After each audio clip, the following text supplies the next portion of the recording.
الحمد لله رب العالمين والصلاة والسلام على سید الانبیاء والمرسلین اما بعد۔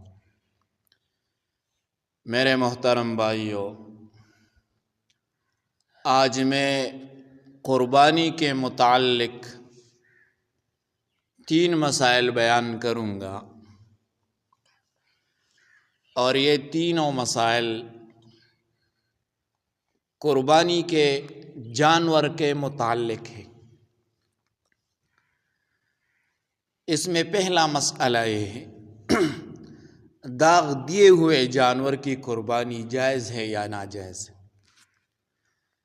دوسرا مسئلہ جانور کی جو دانت ہے ان کا مسئلہ ہے،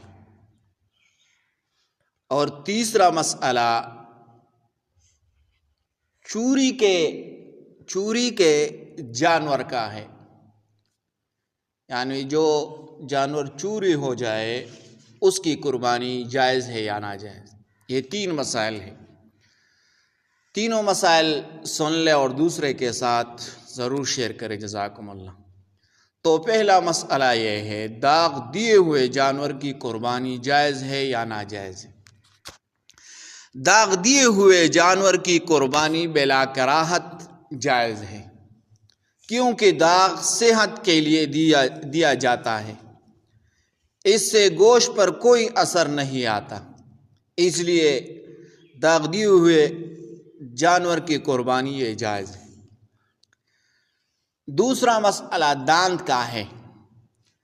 جس جانور کے دانت بالکل نہ ہو اس کی قربانی درست نہیں، اگرچہ دانت گر گئے لیکن جتنے گرے ہیں ان سے زیادہ باقی ہے تو اس کی قربانی درست ہے۔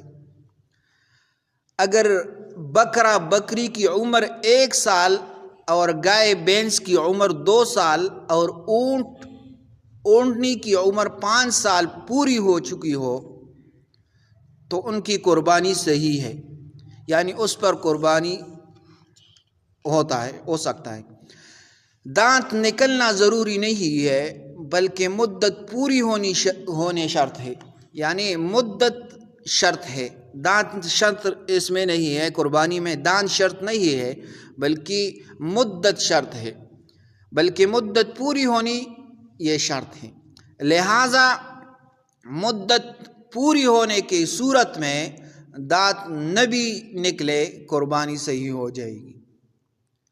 اس میں صرف یہ شرط ہے کہ عمر پوری ہو تو قربانی جائز ہے، اور دان کے ساتھ تعلق نہیں ہے لیکن تعلق عمر کے ساتھ ہے۔ اگر آپ کوئی جانور خرید لے اور اس کے دانت نہیں ہے لیکن اس کا عمر پورا ہے، 2 سال ہے، 1 سال ہے، بکرا بکری 1 سال اور گائے بیل وغیرہ یہ 2 سال کا، اور اونٹ 5 سال، اگر ان کا عمر پورا ہے تو اس پر قربانی جائز ہے۔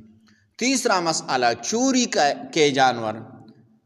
قربانی کے لیے جو جانور خریدا بعد میں معلوم ہوا، کسی نے قربانی کی بعد میں معلوم ہوا، قربانی کے لیے کسی نے جانور خریدا اور بعد میں معلوم ہوا کہ وہ چوری کا ہے، اس صورت میں اگر وہ جانور چوری کرنے والے سے خریدا ہے تو قربانی جائز نہیں ہوگی، دوسرا جانور خرید کر قربانی کرنا لازم ہوگا۔ اگر جانور ذبح ہونے کے بعد اصل مالک اجازت دے دے تو گوشت کا ناجائز ہوگا، ورنہ نہیں۔ یعنی اگر وہ اجازت دے کہ میری طرف سے یہ قربانی آپ لوگوں کے لیے ہے تو پھر قربانی جائز ہے، اور آپ اس قربانی کا رقم ان کو دے تو پھر قربانی جائز ہے، اس میں کوئی حرج نہیں ہے، لیکن ان کے اجازت ضروری ہے۔ اگر ان کی اجازت نہیں ہے تو پھر قربانی جائز نہیں ہے، ورنہ یہ قربانی نہیں ہوگی، یہ تو چوری کا جانور ہے، تو لہٰذا ان کی اجازت پر یہ موقوف ہے۔ اگر وہ اجازت دے تو پھر قربانی جائز ہے۔